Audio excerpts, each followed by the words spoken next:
So I was speaking with some other agents after I produced the last video, and they were asking me how I um, also had other techniques that I used, what other techniques I used to increase the number of contacts and emails that went out to people. And I said one of the best ones I learned and that I try to do with all my new and reassigned clients is I try to save a search for them.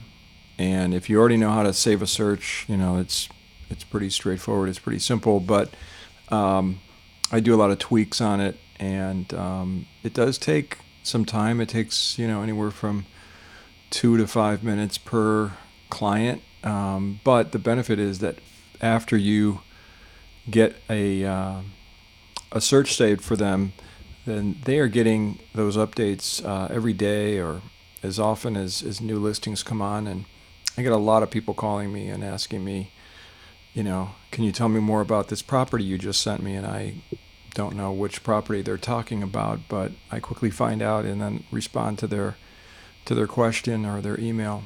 So what I do after I've opened my tasks and I see I have new and reassigned leads, as you can see right here. So I think I'm looking at some reassigned leads right here. So this Rosa, first thing you do, click on the email icon and see some information about this client.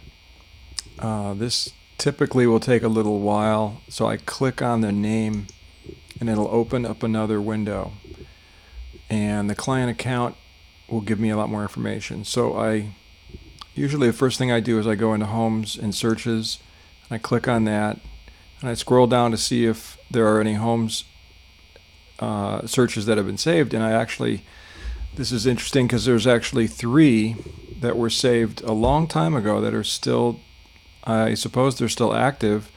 They haven't been turned off, and they're going out under this agent's name, who I don't know if he's still with Zip or not, but so I don't want that agent to have emails still going out. So I'll kind of look and see the areas, pretty consistent: Sunland, North Hollywood, Burbank, Tahunga, Glendale, La Crescenta.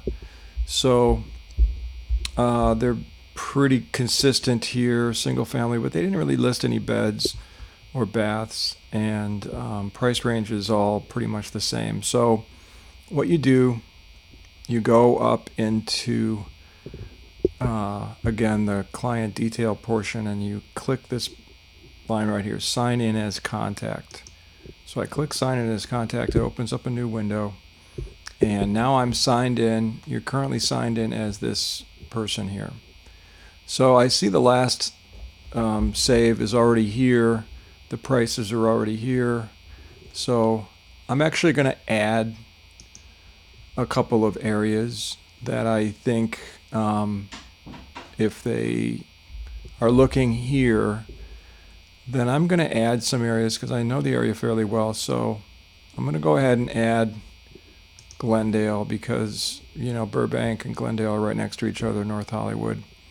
And then this price range, there may be more options there. Just because, although I don't think there's a lot, but I know there is some, I'm going to add Montrose, which is a little village near La Crescenta, north part of Glendale. And I'm also going to add some other areas that they may not have thought about. So I'm going to add Sylmar, and I'm going to add Pacoima because they're up kind of north up there, north of Tahunga, up to 210. So I've expanded their pool of cities where they could find a property like this. And here's something interesting. They're looking for multifamily, but only up to 400,000. So that's going to be a challenge. So here's what I'm going to do, because I think that's not realistic. I'm going to up their amount. I'm going to up it to 550 because I don't know what exactly they're looking for. They didn't list a number of units, so maybe a duplex in these areas there might be more, but at 400,000, I'm not sure. So let's just start. I'll do a search first, see what happens. And only 11 properties were found.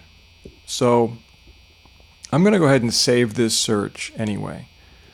And ideally, when you do a search for a client, the magic or the kind of the sweet spot right here for search results should be around 100, anywhere from 100 to 120, or if you can't get to 100, then 75. But somewhere in that range gives you the most. It's kind of the sweet spot, I think. So anyway, you hit save this search. Search name, fine. Here's the key thing: get email updates for the search. Usually it'll automatically be checked. You save search. Search has been saved. Great. Now, because I remember that this person has these other searches saved by this guy, Bill Marshall, I'm going to go back up into this, signed in as Rosa, and I'm going to click on this button here, saved. So I see saved searches. Okay, here's the one that I just did. All right, email notification is on. Now, this is one that was back in 08. I'm sorry, that's too old, and I don't know this person, so I'm turning it off. And I'm turning it off for the second one, and I'm turning it off for the third one. So what that means is they're not going to be overwhelmed with new searches, and in fact, they're only going to be getting searches from me. So I'm done with this. I go back up in here, I click turn that off, I click that, and here's my first email to them. So the first email they're going to actually get after this one, or maybe just before this one, is your new agent just saved a search for you. And then they're going to start getting listings. So I'm going to hit save or send, and then I'm done. And I'm on to the next one. Okay, so you can tell this right here, this big fat arrow, will tell you if people are getting email updates or they're getting drip alerts, but that's different. This person here with the big X, Fred, he's not, new listing alerts are off, so he's not getting any, and you can't create a search for somebody like this. They have opted out. So the only way you can get them is if you send them an email asking them to opt in so that you can create and save a search for them. Otherwise, they won't do it. But when we look at this guy, when we look at Thomas, so I'm going to do the same thing.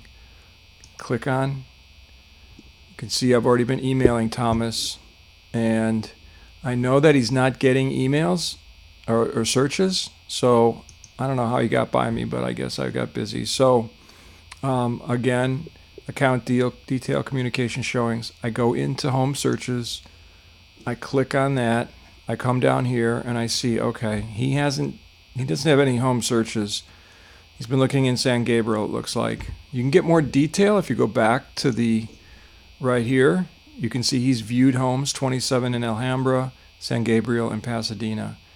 It gives you the details of the search kind of parameters that he's looking at and his median price. So this is all important information. So when I go back to this page and I click sign in as contact, you're currently signed in as Thomas. Okay, so I see he's already got one that was saved in San Gabriel. I'm going to go ahead and add. I'm going to add Alhambra. I'm going to add Pasadena.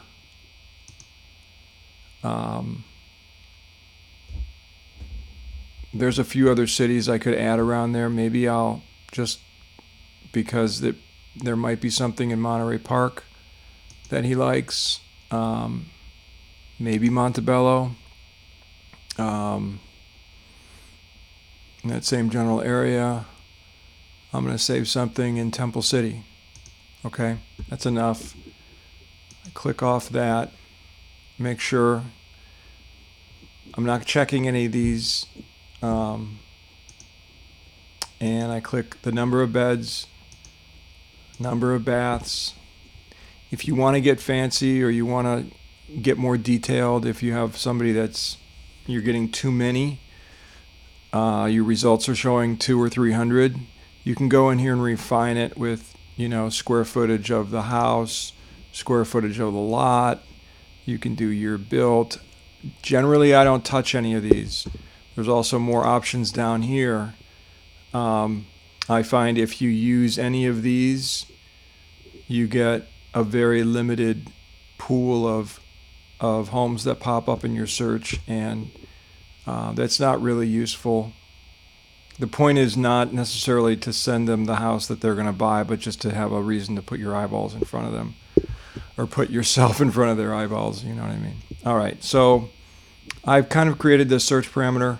I'm going to hit search down here, and okay, perfect. It popped up 120 properties, which is right in the sweet spot.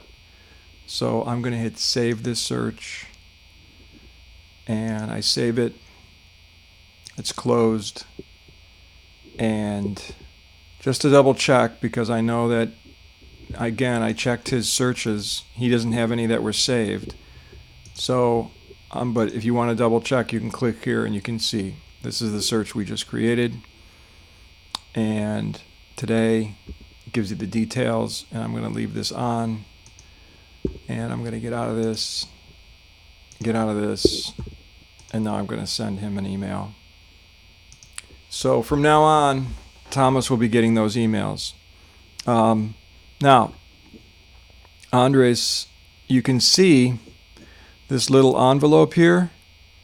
That means he's getting alerts. So what it would look like is, again, you can click on his name directly, and it'll take you to his page. You don't have to click on the email, but either way, it gets you here to this page. I'm going to go to home searches, and I'm going to see. So he's a little different, okay? So he's getting searches, but these are all searches that he created. And I'm not going to add to it since he's already getting all these searches. I don't want to impose on him. He's obviously very active. And these are all searches you can see that he created recently, so they're not stale, they're not out of date. Sometimes if they've been created 5 or 10 years ago, the prices are way off, or maybe they didn't create it in different areas. Now, he's very specific.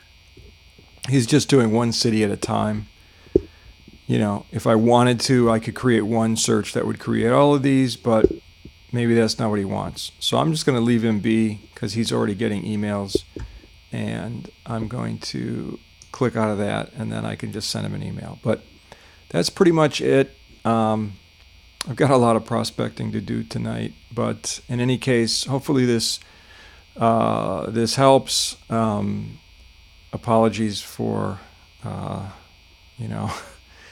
anything I missed or forgot. This was just extemporaneously reported and created, just because I had some time and I wanted to share this after some contact and discussions with some other agents. And by all means, if you have some suggestions or ideas, you can email me and let me know how I can create some searches faster, or if I'm missing something. Anyway, good luck, and that's it.